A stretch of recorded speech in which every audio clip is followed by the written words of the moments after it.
Now, I'm starting with three pretty big disadvantages this morning. The first is, for the observant of you, may recognise the fact that I am not Mairead McGuinness. She was going to be speaking and giving the point of view from the European perspective. She's a highly influential MEP. She's a great friend of mine. And she's Vice President of the Parliament, which means she's in great demand. Sadly, she had to be in Dublin last night, and there was no way the logistics would work to be here. So I find myself, therefore, standing in for Mairead McGuinness. First disadvantage. Second disadvantage, following Dominic Grieve. Sadly, not only the most articulate, eloquent presentation of an argument, but also covered the ground, exactly said almost every single word I was about to say. So I'm tempted at this stage to tear this up and start again.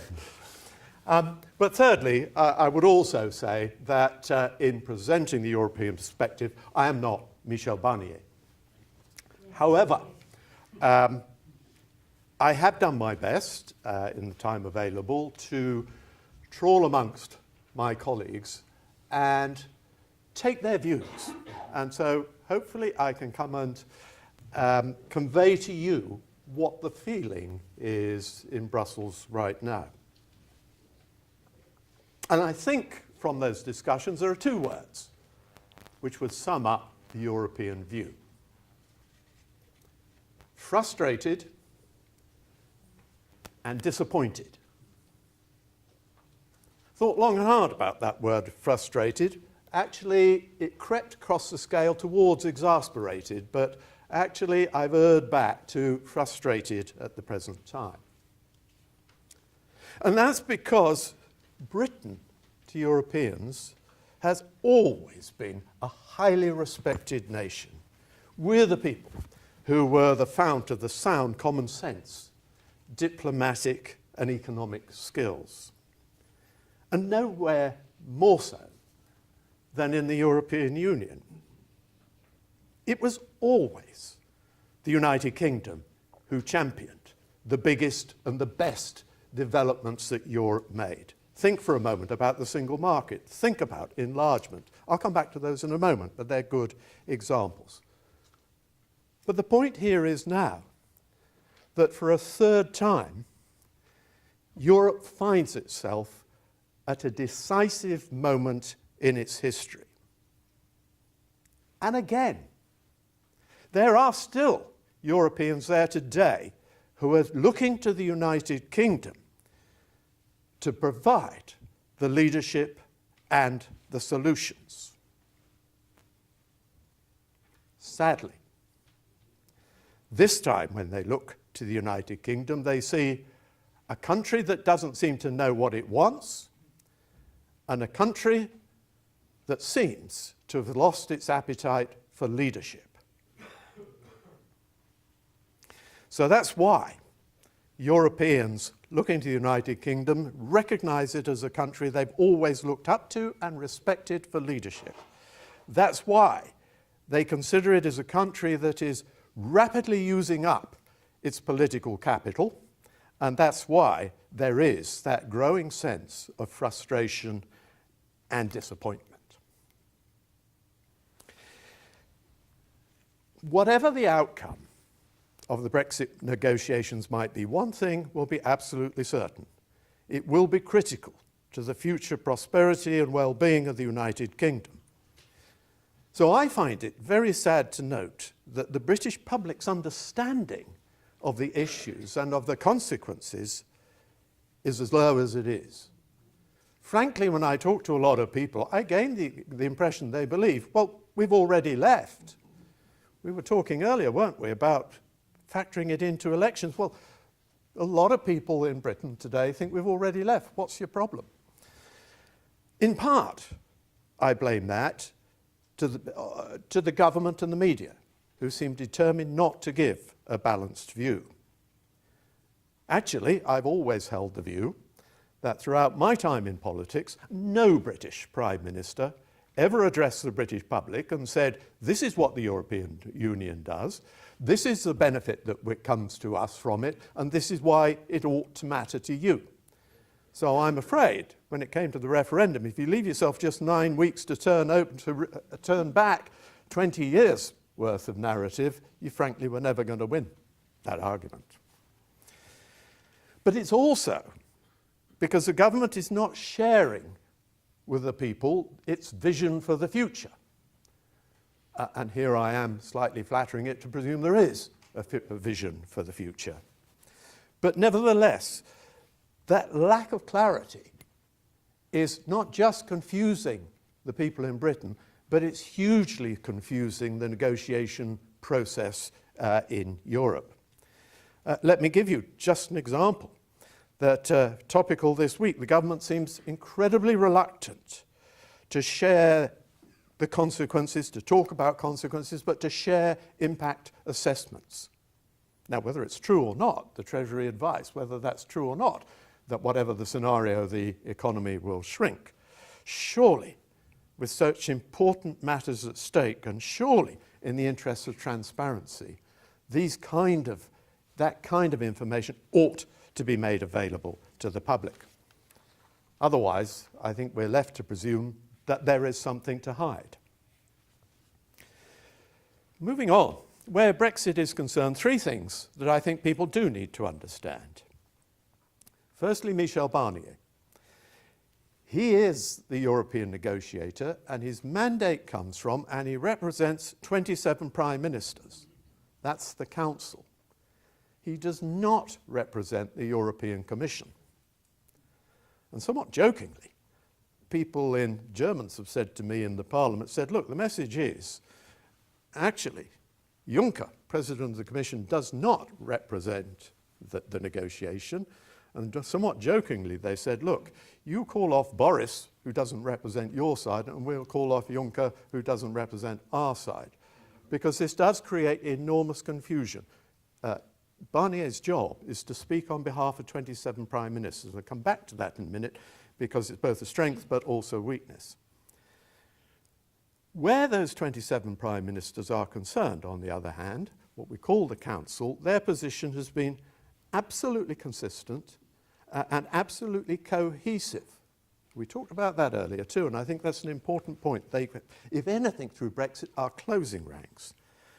But 3 points. They do want to find a solution, a negotiated solution that not only benefits all, but is the least disruptive solution.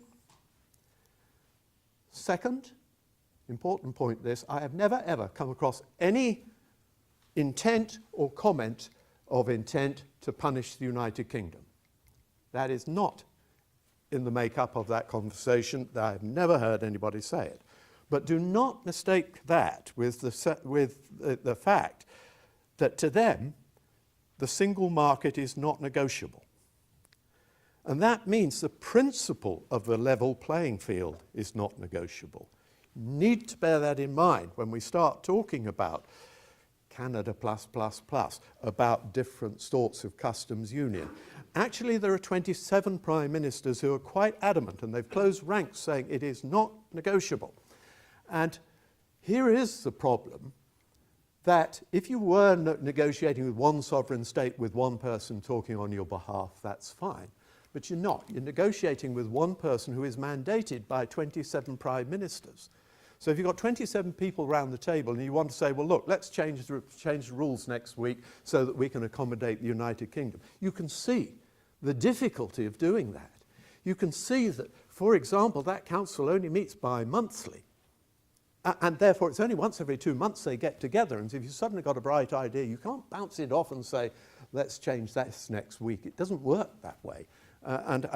That way, I totally agreed with Dominic Greaves. Some of the expectations which we hear coming out from the UK are completely unachievable because those very practical and constitutional reasons.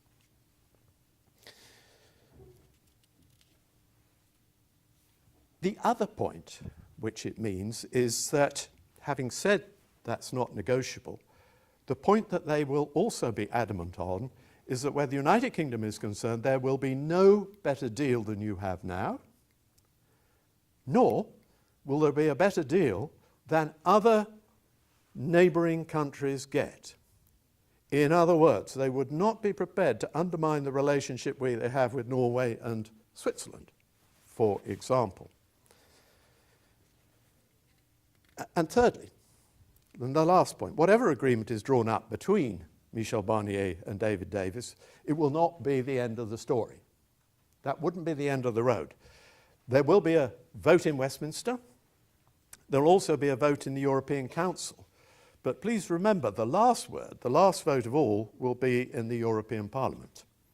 751 members, 28 different countries, and it would be incredibly difficult to predict how that might go. I want to turn now and talk about the negotiation process. The original intent, when both parties set out on this negotiation trail, was that they would have made, quote, sufficient progress, close quote, on the phase one elements of negotiations by October last year. And if they did that, at the October Council meeting, the 27 Prime Ministers would have been able to give it the okay, and by October we would have moved on to phase two, which is the critical negotiation about trade relationships. It's history now, but we didn't make the October deadline. And for that reason, it went on till December.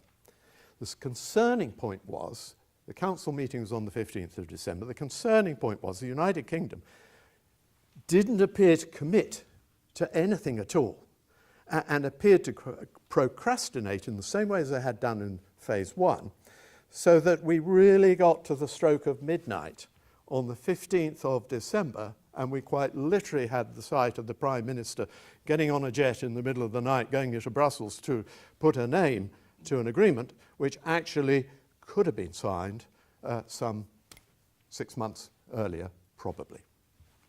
However, if that's the way they choose to do it, well, that's absolutely fine. But part of the realization and why that happened was that by then we were over halfway through the 24-month negotiation period. But not only that, we the Brits had already used up 5 months of those 24 months with elections. So there'd been no progress at all for 5 months. So those 24 months suddenly came down to 19 months. And as you'll see in a moment, then you got about another 5 months clipped off at the other end. So it really was a very compressed negotiation phase. And time was, quite frankly, rapidly running out. And for that reason, and that reason alone, the British government had to make up its mind what it was that it wanted. So that was the agreement which was made on December the 15th. And the good news, I would say, the good news was that the financial package was fully agreed by both sides. And I say that with an element of surprise, because as a member of the Budget Committee, I was very close to the game. I know precisely what the issues were and what the numbers were. And I always thought that was the one thing we never ever would agree on. But in fact, it has been agreed. And here I want to go off-piste a little bit and say, actually, thanks to the creativity and highly professional skills of some British civil servants, there's been an extraordinarily good deal put together, which will stretch out over a number of years, I know, but it'll be a virtually frictionless arrangement. And the one thing of all the three things we needed to achieve, the one thing I thought we never would achieve, actually was. And I think that's been really remarkable. The not so good news element of it was that we have made some progress on citizens' rights, but not enough. There are some really serious, significant issues still remaining to be resolved. And that's probably a conversation for another day what they are, but they're just not going to go away. And these are very big issues which certainly concern the 4.5 million people who are both Europeans living here, but more to the point, Brits living in Europe, who I get an enormous mailbag from. Those problems are not going to go away. But then the really bad news is the government has made no progress whatsoever on the question of the Irish border. Dominic talked at length about it, so I won't expand too much, but what I would want to say is the situation is immensely confused because the British government has set a number of red lines. Red lines that, for example, the United Kingdom will not be in the customs union. Red lines that they say the British government will not allow free movement of European citizens. A red line which says there will be no hard border on the island of Ireland, and a red line which says the Good Friday Agreement must stand, which means that there will also be no border but in the Irish Sea. In other words, no border between Northern Ireland and the United Kingdom. Now, to Europeans looking at it, they find this just astonishing. They're saying, well, are we missing something? How is it you've got two customs zones in one island and no border, but actually not even a customs zone to the United Kingdom? And how is it that if you want to take back control of your borders, if you want to stop that free movement of people, and you haven't got a border in Ireland, you haven't got a border in Britain, how are you going to do it? And so that's where I crept towards the exasperation point, because there's a will on the behalf of the EU 27 Prime Minister. They really want to make this work, but they simply cannot see. As stands right now, the British proposals stack up. And so they've handed that completely to the United Kingdom and says, here, make us a proposal, and if it works, we'll go along with it. And to date, there has been no such proposal. I think these are all contradictions, and everybody is waiting to see how the British government intends to square that political circle. Now, moving on to phase two.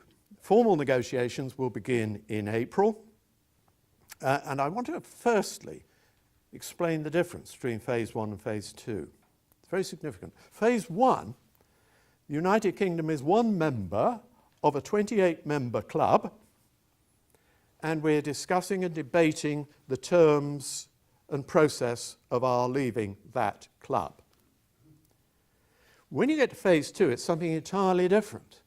Because when you're phase two, you're a third country who is applying to a 27-member club to form a working relationship.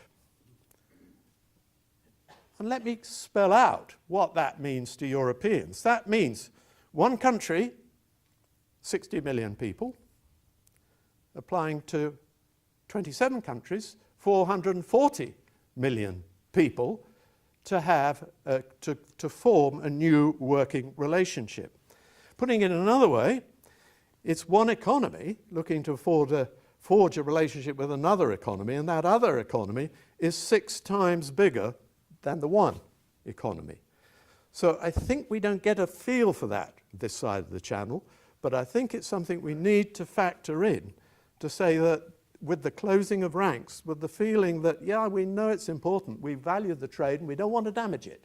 But on the other hand, we also don't want to damage the relationship the 27 have within themselves. Now, at that point, I have put round earlier Michel Barnier's chart. Before I refer to that, I'll also say that I took the liberty of putting 2 other charts on your chairs. The first one you'll see is a little bit historic. It comes from United Kingdom's Office of National Statistics. It's what's called the Pink Book. Now, I accept that this is 2014, so it's a little bit out of date, but it happened to be on my system, so I dragged that up. And I put it here simply because I think it helps bring a sense of perspective of what we're talking about. Of course, it's great they're in China. Of course, it's great that we're talking about future trade. Of course, it's great we'll talk everywhere else in the world. Of course we will.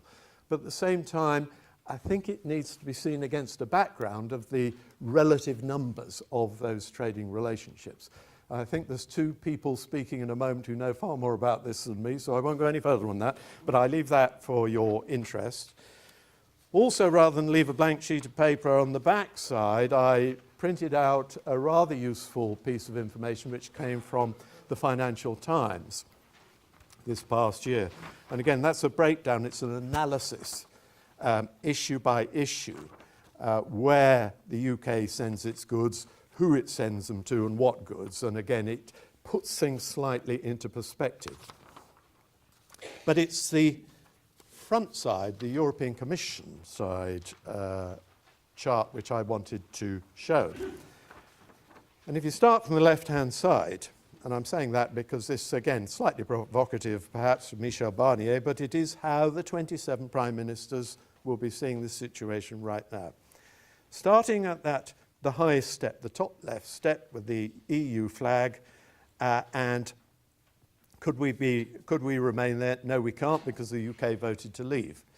So the next least worst step down is the EEA, European Economic Area, which you can see here, pub quiz question, whose are those flags? I'll give you one start, is Norway at the top. But those other EEA flags, could we do that? Well, no, you can't, because the UK has drawn up red lines. No Court of Justice jurisdiction, no free movement, no substantial financial contribution, and regulatory autonomy. So no, you can't have that. Next step down, well, why don't we be like Switzerland then? And again, no free movement, no substantial financial contribution. Step down again, why don't we be like Ukraine with a special neighbourhood agreement? Well, no, you can't, because we don't accept the Court of Justice, and we want regulatory autonomy.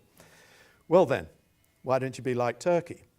Again, well, you can't, because you wanted independent trade policy, that meaning no customs union. So what are you left with? You're left with Canada and you're left with Korea as the only models which are left. And even to the point that they will be saying, well, Britain talking about Canada plus, plus, plus. Well, they're saying, according to this, you won't. If you want Canada, you get Canada dry, and that's it. And the point being as well that if you don't decide on that, the next step, logically, is no deal at all, and that's how close the relationship between the two are. So I wanted to draw this to your attention because this is being circulated by the European Commission, and that is the way they see the relationship right now. They're looking in some amazement at some of the, at times unrealistic, sometimes what seems optimistic claims from the UK government. But I won't say that anything is impossible, but I would say that that is what it looks like to them at this stage. The question, therefore, that we'll be asking is, well, what happens next? Firstly, both sides have again agreed we must have a decision in place by October.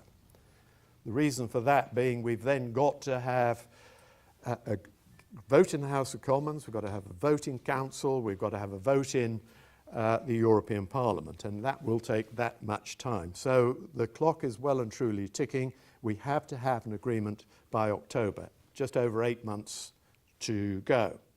Only 2 concrete decisions have been made so far. The first, the agencies have been taken away from the United Kingdom. They're both based in London. We have the banking agency and we have the medicines agency. The importance of those are, firstly, of course, they're major employers, and actually bring quite a lot of money and jobs into the UK, but secondly, banking and medicines, extremely important industries to the United Kingdom, and it's been incredibly helpful for the United Kingdom to have those agencies based here in the United Kingdom. They're now moving to Paris and Amsterdam.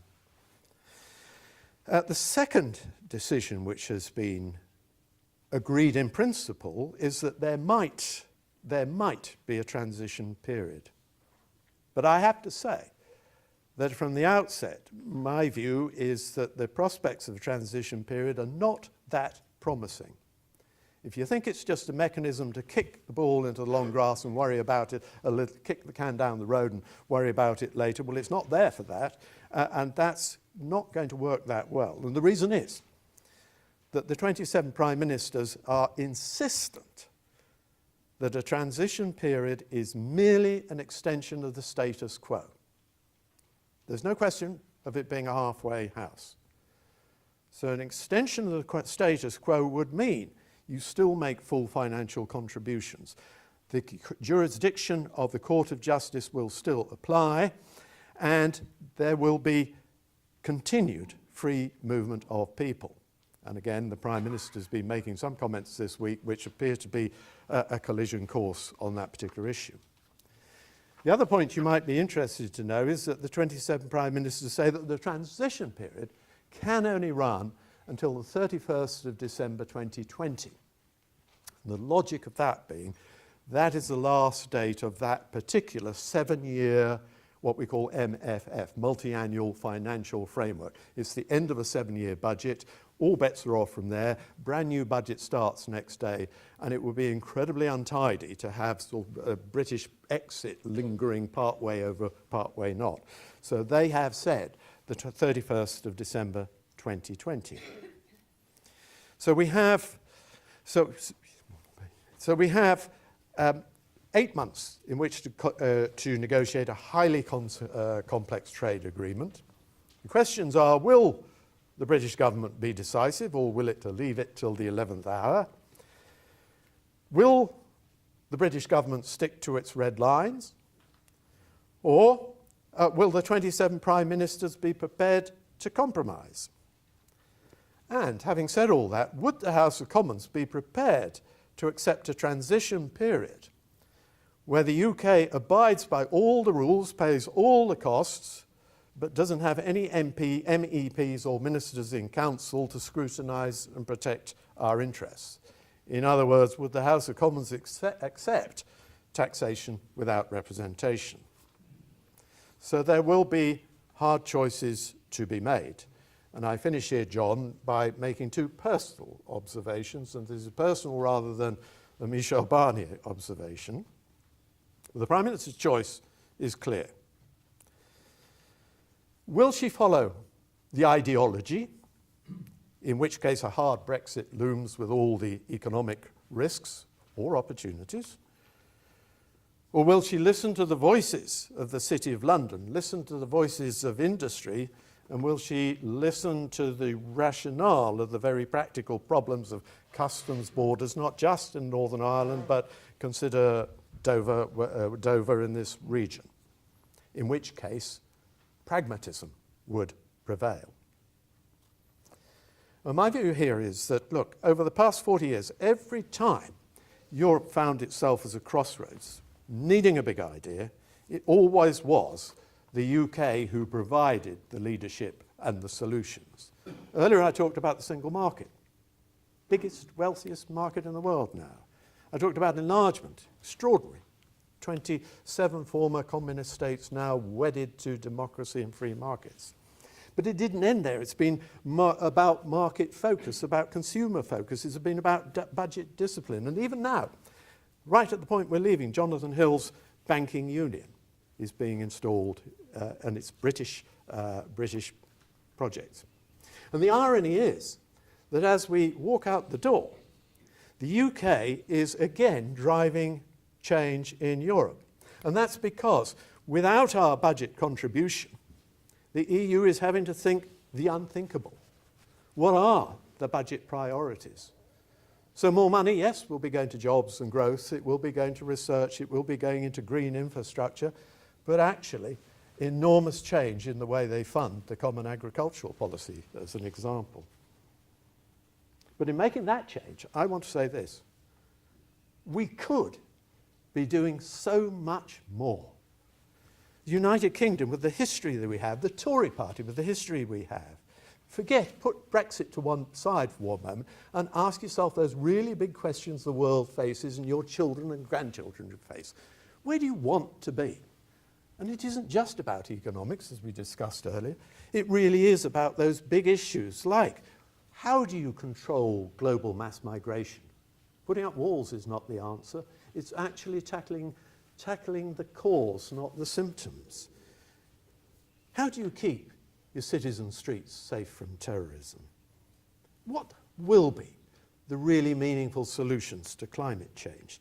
In other words, to use industry jargon, we needed to start to think outside the box. And John, for once, unusually I completely agreed with you, that it is an opportunity for the United Kingdom, and it's an opportunity to show that vision of leadership that we've always been so good about it We should be, but we're not. At the present, actually, from Europe, Britain looks and sounds like a victim. And frankly, we ought to be doing much better than that. But my second and last point is, the reason why, and I come to the disappointment fact, is the Conservative Party actually is preoccupied with fighting its own demons. Twice before, in the last 170 years, the party brought itself close to the point of destruction. The repeal of the Corn Laws, 1846. You remember it well. Indeed, I was there. Second, Home Rule for Ireland. On each occasion, it was a conflict between pragmatism and ideology. Now, pragmatism is in the DNA of the Conservative Party. And on both those occasions, it was ideology which might have won the battles, but certainly which lost the war. So for a third time, I see the Tory party putting itself at risk. I see it as emotional ideology against pragmatic, common sense conservatism. Which one will it be? And that's the reason why, I repeat, Europeans see the country as a country they've always had, for which they've always had great respect. It's a country which is fast using up all its political capital, and in place they feel a sense of frustration and disappointment. Thank you. Thank you.